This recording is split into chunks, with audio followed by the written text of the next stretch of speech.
If you're charged with retail fraud in the state of Michigan, you're facing a very serious crime, a crime that could be a felony or a misdemeanor. The most serious offense is first-degree retail fraud, which is a felony. It means the value of the items are over $1,000. Third and second-degree retail fraud are misdemeanors, depending upon the value. If it's under $200, it's a third degree. If it's between $200 and $1,000, it's a second degree. All three offenses are considered crimes of theft, dishonesty, and fraud. I work with a number of clients who are doctors, who are lawyers, accountants, nurses, school teachers. Just about every profession can be impacted by a retail fraud offense. Clients contact me, and usually it's a first offender. They tell me that they were in Target, Walmart, Meijer, JCPenney, Nordstrom's. A number of stores are very, very protective of the items that are sold there. And clients contact me and say, I've never been in trouble. I was sort of stopped at the door, or they came up to me in the store and they brought me into a room and they made me sign statements. They took my pictures, the worst moment of my life. And what I tell clients is exactly, it's the worst moment in your life, but it's over. That's behind us. We're going to move forward in a positive direction. What I do for all of my clients is I put my clients on a proactive program from day one. When you're charged with retail fraud in Michigan, the prosecutor, the judge, the police department, and your community are labeling you a criminal, someone who steals, someone who cannot control themselves when they walk into a store and take other people's property. Now you're saying, Jonathan, that's not who I am. And a lot of times clients, when they contact me, they say, Jonathan, I have a great job, I have a family, I live in a nice house, my family has money, it's something stupid that I did and I didn't need to do it.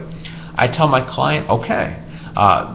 Now, all clients who contact me usually tell me these stories, and I say, we need to show true actions rather than just words. So what we do from day one is we demonstrate to the prosecutor and the judge who you really are, demonstrating that you're a good person who found themselves in an isolated moment in time, someone who used poor judgment, but going forward is not going to do this again. If we can convince the judge and prosecutor that this was isolated and you're going to learn from it, we can potentially keep it off of your record. Well, how do we do this? From day one, we're doing community service. We're showing in the community that you're a positive person. You're more than just the thief who steals from stores. We find an organization that's a good fit for you. We accumulate hours. We go to court. We tell the prosecutor and the judge you've done X amount of community service hours, and that kind of begins to turn around the process of you being a negative person in the community.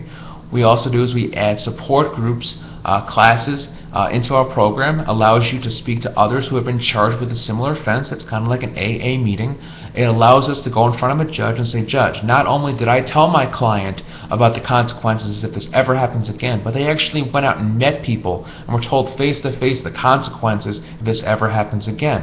We like to add in an educational component that allows my client to explore why this happened. On my website, I talk about different reasons why people steal. And you may not know why you did it right now, but from reviewing my website and doing a little bit of research, I think you're going to understand why this happened. Once we understand the source of the problem, we can better tackle it. A lot of my clients will also see a counselor. It's always good to get a medical professional involved to tell a judge and prosecutor that you're healthy mind, healthy body, and going forward you're going to make better choices, and if there's any stresses in your life, you're going to tackle those stresses in other manners other than stealing from a store. So if you're charged with retail fraud, I'd like to hear more about your case. I'd like to hear about your job, your responsibilities.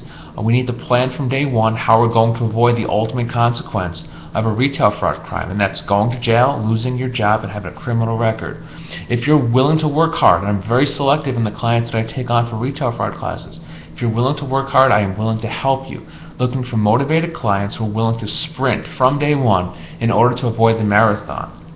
That marathon would include a criminal record. That marathon could include going to jail and losing your job. So there's a lot at stake here. I know you're anxious. I know you want to scream on the top of your lungs that you're not a criminal. You're better than that. I can give you the tools to do that. I look forward to helping you. I look forward to helping you achieve your goals, and I look forward to talking to you. The 52-1 District Court is located in Oakland County, Michigan. The court handles cases for the cities of Novi, South Lyon, Wixom, and Walled Lake, and townships of Milford, Highland, Commerce, Lyon, and Novi. The judges at the 52-1 District Court are the Honorable Robert Bondi, David Law, and Travis Reeds.